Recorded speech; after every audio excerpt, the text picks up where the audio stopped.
So, Donald Trump continues to fail at his picks for members to join his team and his cabinet. I want to give you the latest on that and what's also going in the markets. And I'll appreciate you all coming back for more. So, what's up with Trump and what's up with his failed picks? The latest is the Pete Hegseth guy. He was Trump's pick for Secretary of Defense. If you don't know, that's the Fox News host and such as a TV show guy. And Trump's like, you know what? I'm a TV show guy. You're a TV show guy. Let's make a clown circus TV show together. And Hegseth's like, yeah, right on. I don't know if they said that exactly. That's just paraphrasing. But basically, Trump is looking for people who say nice things about him on Fox News in particular and TV. And as long as you kiss his butt in public, he likes it. He will pick you to be the cabinet. Now, when Hegseth was picked, people are like, who the heck is this guy? Where do you find this dude? And if that's your only vetting, if you find people that are just essentially say nice things about you in public and are loyal to you, qualifications are not important to Trump, just loyalty and say nice things about him on TV, make for a great TV show. And think about the ratings, yeah. And you're handsome too. Oh yeah, I pick you for that reason. That's who Trump went with. Turned out to be an awful pick. And the guy has sexual allegations out against him along with being unqualified. And get this, I told you about this in a prior video. His own mother wrote an email to him basically saying, this recently surfaced, you're a god-awful person. You treat women terribly. You got major character issues. This is coming from his mom. And then you got even more stuff coming out. He's got drinking problems and blah, blah, blah, blah. Like all kinds of issues. He's out. So the news is that it could be now DeSantis as Department of Defense Secretary. What do you guys think about that, Secretary of Defense? DeSantis, if you don't know, that is the governor of Florida. He's known for doing a lot of political stunts. People like to call him Trump light. So politically, actually, him and Trump align. The problem is that they don't like each other. Essentially, DeSantis was the pick. I actually thought DeSantis was going to be the Republican nominee, meaning that DeSantis would be the Republicans' shot for president. Turned out it didn't work out for him. And during that running process, him and Trump would trade insults. That's sort of what you do when you deal with Trump. He calls you whatever. You guys say, okay, fine, I call you back, whatever. DeSantis was actually Musk's first pick for president. That's who Elon Musk supported the first time around. And essentially, DeSantis went on Musk's X platform that had a whole failed fiasco there. Technically, it didn't work.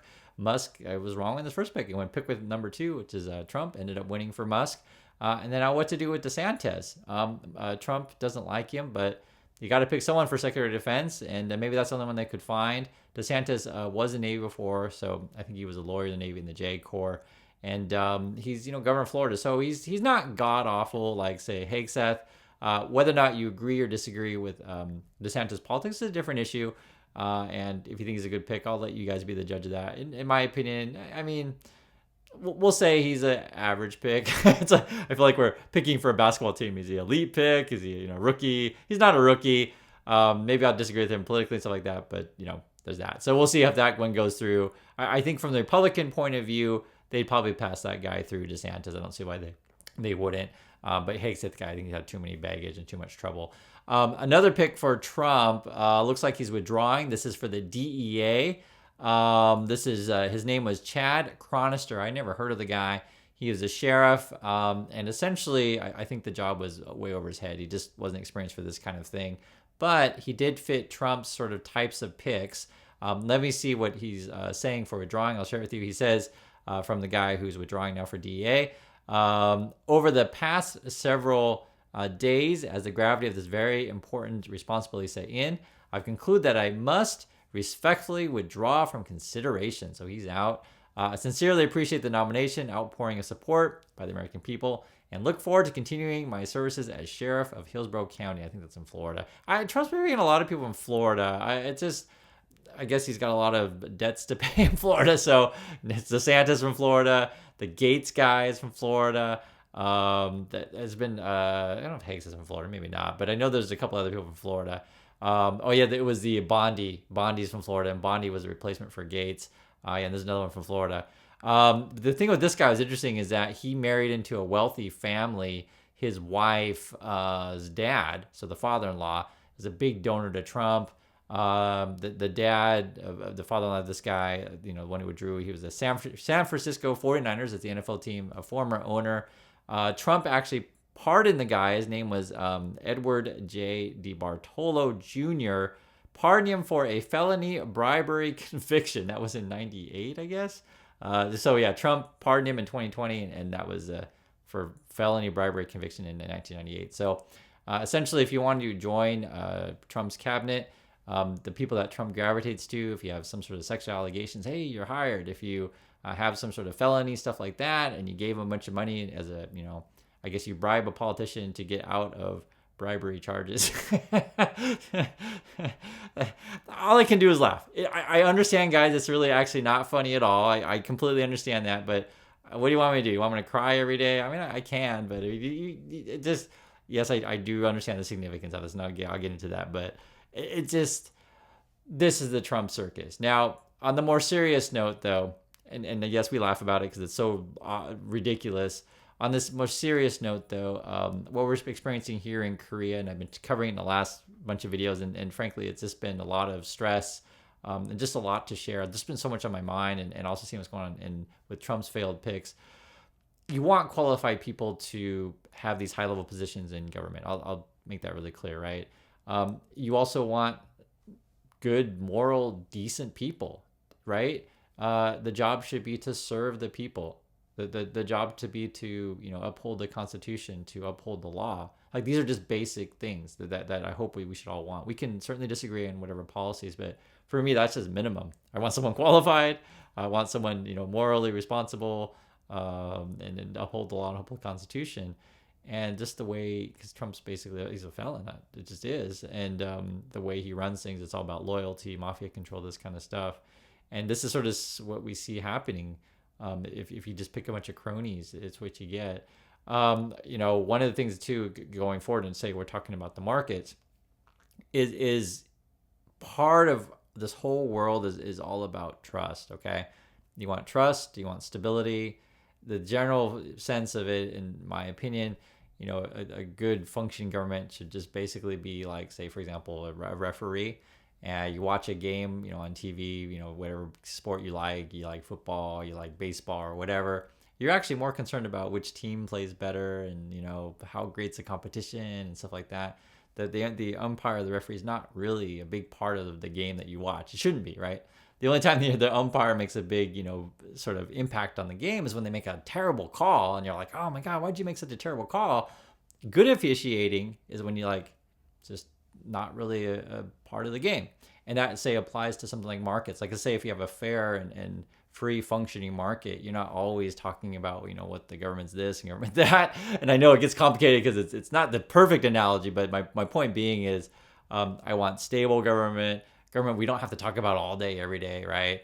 What is the president tweeting this, tweeting that? Because it matters, guys. Stability matters. What you're seeing within Korea, for example, we have the situation where, are we going to impeach the president or not? So the markets here have been kind of unstable. Everything was crashing. We were concerned about martial law. And the Trump situation, when that's going to start, the circus is pretty soon again, like in, I don't know, was it a month or so from now? I think it's January 20th when he gets inaugurated. And he's already failing with his picks. He was like, I don't want you doing background checks on my people, which is like kind of crazy in itself. Moreover, someone in the community actually sent me a CIA report. It's all public. You can find these things, but I'll just give you the gist of it.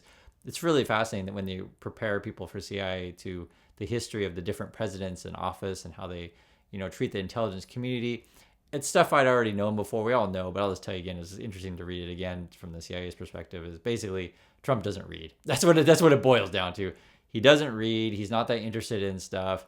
He's not prepared, and if you don't kiss his butt, he just dismisses you.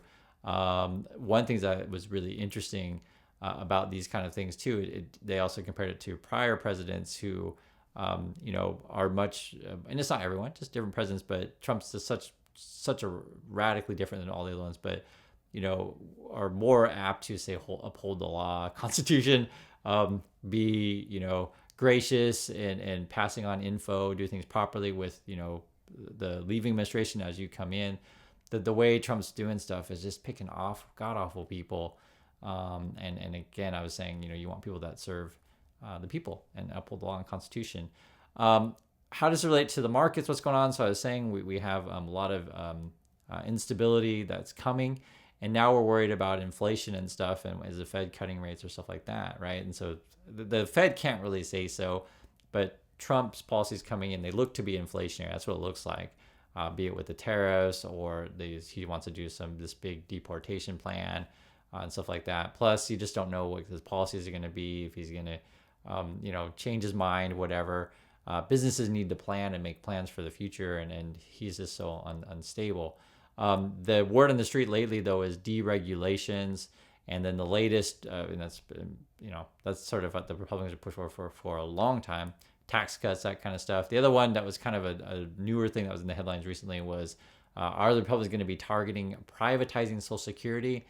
They tried that before. Last time I remember, I lived through this election. It was the Gore-Bush election. That was like a big issue. That was the Bush pushing for, we got to privatize Social Security because look how great the stock market is. And this is during the dot-com bubble, basically. It's like, look how great the stock market is. Look at this, bubble go up. It's awesome. And if we put all our Social Security money in the Wall Street, it'll save all of our problems because, when everything's going up, what could go possibly wrong? And the thing is Social Security, you don't want to screw around with that. And you guys remember this? I'm trying to think, looking back to that election.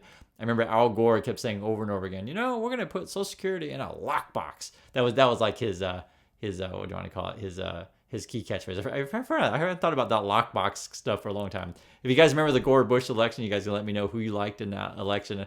It's funny, I hadn't thought about that one for a while. That was a tight election, ended up basically being a tie, and it came down to Florida. So who knows? Maybe Trump's got some debts to pay there in Florida.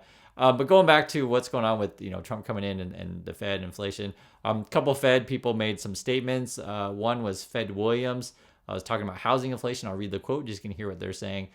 From Fed Williams, he says, housing inflation, which largely encompasses rises in rents for rental units and implied rents for owner-occupied homes, remains elevated. So rents are expensive. Who doesn't know that? You know that. But he says, but I expect this inflationary process to continue here too, as lower rates of rents increases for new leases are increasingly reflected in the official inflation measures. So the numbers we're getting right now are still high, but he's saying, hey, looks like I'm looking around the market, rents are coming down, and as that data comes in, we may see some declines in inflation with that, because housing is a big part of inflation. And I'd be curious, you guys in your markets where you are in USA, do you agree? Stuff that you're seeing around, does it seem like rents are coming down?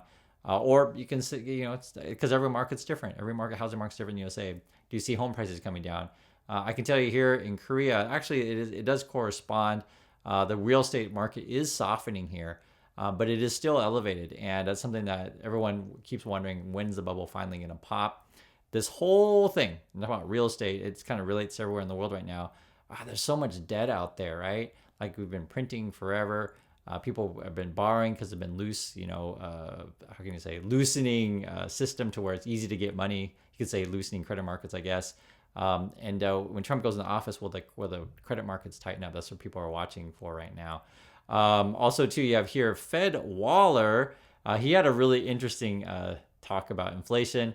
He says here, I feel like an MMA fighter. That's what he says, who keeps fighting inflation in a chokehold, right? Yeah, they got inflation on that chokehold. It's like an MMA fighter. This is from the Fed.